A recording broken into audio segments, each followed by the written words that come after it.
What if an entire human world vanished beneath the ocean, taking its stories with it? What if early humans didn't just survive on scattered islands, but thrived on a massive continent that no longer exists?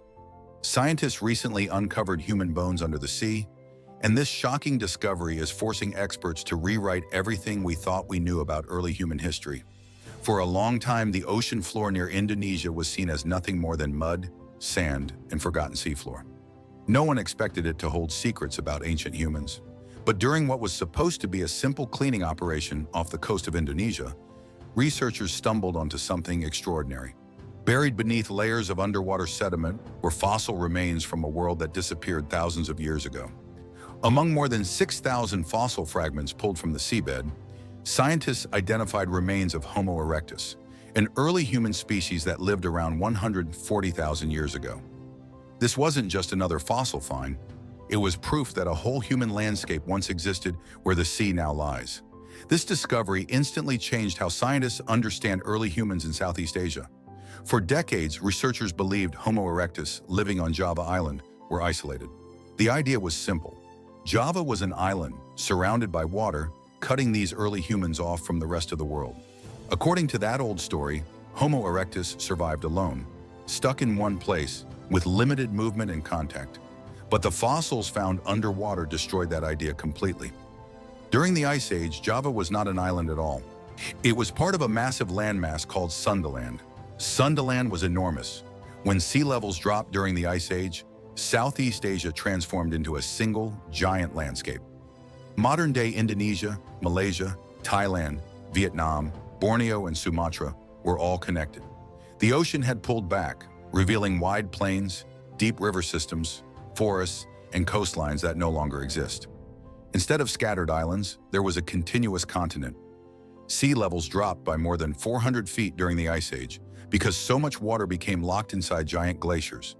As a result, huge sections of the ocean floor rose above water. Land bridges formed naturally, connecting places that are now separated by sea. Early humans didn't need boats. They could walk. Homo erectus could travel freely across this massive landmass, following rivers, valleys, and animal herds. It was like a prehistoric highway system stretching across Southeast Asia. These people were not trapped. They were explorers, and they weren't wandering through a frozen wasteland either. The Ice Age in this region wasn't a world of endless ice and snow. Sundaland was warm, rich, and full of life. Dense forests covered the land.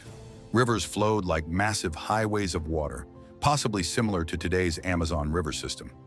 Grasslands stretched across the plains. Giant animals roamed freely.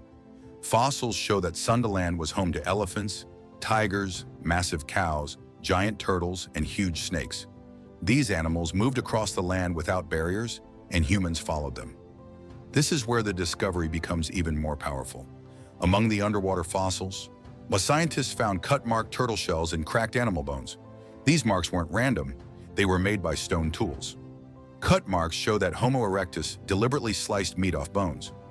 Cracked bones reveal that they broke them open to reach the marrow inside. Bone marrow was extremely valuable.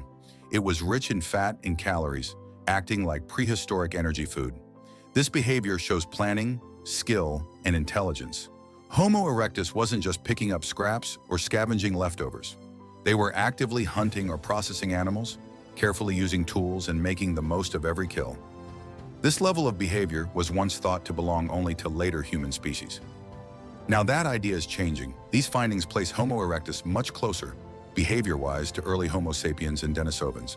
Or the way they process food looks surprisingly similar to techniques used by other ancient human groups. This raises a huge question. If Sundaland was one giant connected landmass, and if multiple human species lived in the region, did they meet? Scientists now believe Southeast Asia may have been a crossroads of human evolution. Homo erectus, Denisovans, Homo floresiensis, and early Homo sapiens may not have lived in isolation.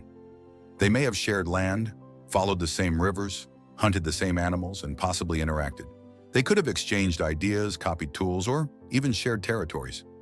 Southeast Asia starts to look less like a collection of remote islands and more like a busy human ecosystem.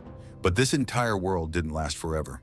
When the Ice Age ended, the planet warmed rapidly. Glaciers melted. Sea levels began to rise. Slowly at first, then faster and faster. Rivers overflowed. Coastal plains disappeared. Land bridges vanished beneath the waves. Over thousands of years, Sundaland drowned. The forests, camps, hunting grounds, and human pathways were swallowed by the sea.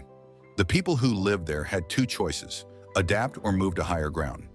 Many likely migrated toward what are now islands and mainland regions.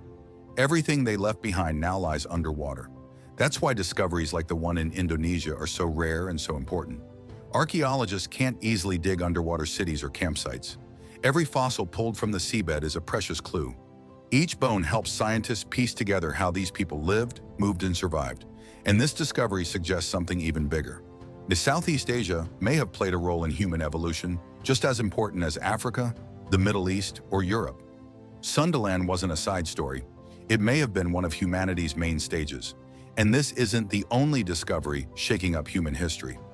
In China, farmers once entered a narrow limestone cave, hoping to collect bat droppings for fertilizer. Instead, they noticed fossilized bones that looked suspiciously human. Among them was part of a skull. That skull, later named MBA1, turned out to be around 300,000 years old. Scientists were stunned, but also confused. For decades, no one could agree on which human species it belonged to. The problem was simple but frustrating. Only part of the skull was found. No jaw, no other bones. It was like trying to solve a puzzle with most of the pieces missing. At first, many researchers thought it might be a Neanderthal, but new technology changed everything. Using micro-CT scanning, scientists were able to examine the skull in incredible detail without damaging it. This technology works like an advanced X-ray, allowing researchers to see inside fossil bones. What they found was unexpected. Inside the skull were strange, tube-like structures connecting parts of the brain case. Neanderthals almost never have these features. The internal shape looked more like Homo erectus, a much older species. But even that wasn't a perfect match. The skull's size and shape were closer to modern humans and Neanderthals. It had a shorter forehead region and a thickened area where skull bones meet. There was also a strange dent on the forehead, likely caused by an injury during the person's life, where there was no sign of infection, meaning the individual survived the injury and continued living. This fossil doesn't fit neatly into any known species. It shares traits with several human groups, but matches none perfectly. It adds to a growing list of mysterious fossils found across Africa and Asia. And then there's another discovery in Tanzania.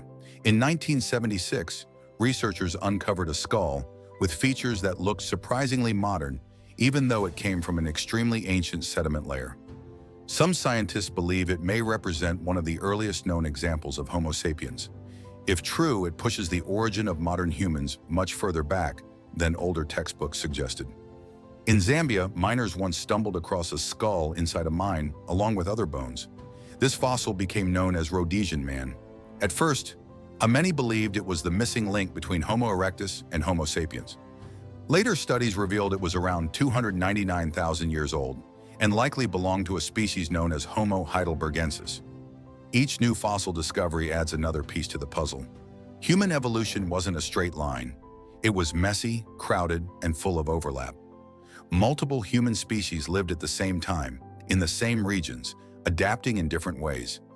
The discovery of a lost continent with human bones beneath the sea is changing everything we know about our past. It reminds us how much history is still hidden from view.